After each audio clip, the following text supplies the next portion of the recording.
They captured her in chains of plasma and shadow steel, expecting fear. Instead, they got a calm voice asking, "Where you're wounded?" Lieutenant Arya Morgan was not a soldier. She carried no weapon, wore no armor, and had taken an oath to harm none. A battlefield medic for the Terran Alliance, she had been performing triage on the outskirts of the Scarvacral front when her unit was overrun.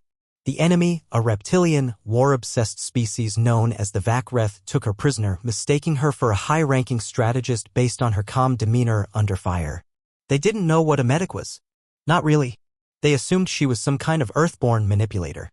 But within days of her arrival at the Vakreth prison camp, their med chambers began to overflow with warriors she had healed.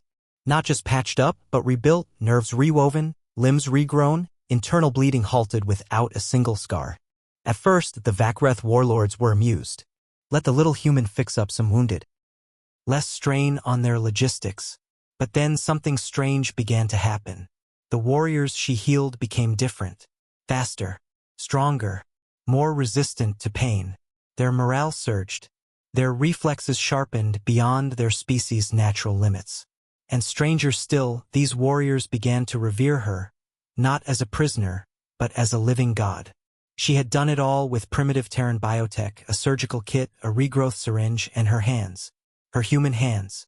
But it wasn't the tools. It was her intent. She didn't heal for glory. She healed because pain demanded compassion, even in enemies. She didn't discriminate between species, ranks, or sides. And that made her terrifying. It was the Vakreth warlord Hasker who gave her the title first, the Fleshsmith. She became a battlefield legend, not for spilling blood, but for knitting it back together with terrifying precision. Wherever she walked, warriors followed, whispering oaths in dialects long thought extinct. She began modifying their battlefield techniques, applying her anatomical knowledge to suggest new formations that exploited tendon length, vision cones, and bone density. Every suggestion made them deadlier. By the time the Terran Alliance attempted a rescue op, she had already become something else. Not a prisoner, not a hostage, but a myth. Her image was painted on Vakreth armor, etched into war banners. Prisoners whispered of her walking through fire to stabilize a dying trooper. A dying alien trooper. The Vakreth Empire, once divided by tribal clans, had begun unifying, not under a throne, but under her symbol. A red cross wrapped in alien script. The Terrans sent a retrieval squad. They breached the fortress. Arya was standing in the middle of a war room with Vakreth generals kneeling before her. The Terran squad expected resistance. Instead, they were allowed to walk straight in. No weapons drawn. The Vakreth simply stepped aside. The squad's commander, a grizzled marine named Yarrow, called out, "Lieutenant Morgan, we're here to extract you." She turned slowly. She looked stronger, more composed than any had ever seen her. "I'm not leaving," she said simply. Yarrow frowned.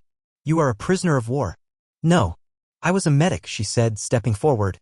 "But now I'm something more. I taught them to heal, to stabilize, to recover faster. I made them stronger. I know their anatomy better than they do. And they're listening." "You trained the enemy," he said sharply. She met his eyes with the calmness of oceans. "I saved lives." The squad stood frozen, unsure. Behind her, Warlord Hasker stepped forward, kneeling in full armor. "She taught us to see beyond conquest. She gave us back our dead. And if you try to take her now, Terran, you will learn what happens when the Vakreth protect a healer." Yarrow turned pale. His HUD lit up with dozens, no, hundreds of targeting signatures locking onto their team. All of them held fire, awaiting her signal. She looked back at the squad. "Tell Earth I'm alive. Tell them I chose to stay. Tell them I will still answer distress calls. I'm just not choosing sides anymore. I'm still human. I just chose to be useful, not political." They left without her. Years passed. Battles burned across systems, but wherever the wounded cried out, a ship would arrive unarmed, white with crimson markings, hovering silently before descending with impossible precision. Out walked a woman in a gray uniform, hands gloved in nanofiber. No weapons, no escort, and no one dared touch her. Even pirate lords lowered their weapons. Even hive-minded creatures learned to signal a ceasefire. Her presence turned enemies into patients, war zones into triage zones. And when she left, conflict often didn't resume. Some claimed she had ancient Earth bloodline enhancements. Others believed she wielded a kind of psychological warfare, healing your worst soldier just to break your will. But the truth was far more terrifying. She meant it. She really wanted to help. And that made her unstoppable. Across the stars, her name echoed, the healer queen, the flesh myth, the mother of scars. No bounty hunter dared track her. No warlord wanted to provoke her. Even machines began programming ceasefire protocols tied to her DNA. Because she proved something the galaxy never expected. That the most dangerous human was not the one who fought the war, but the one who refused to stop healing it.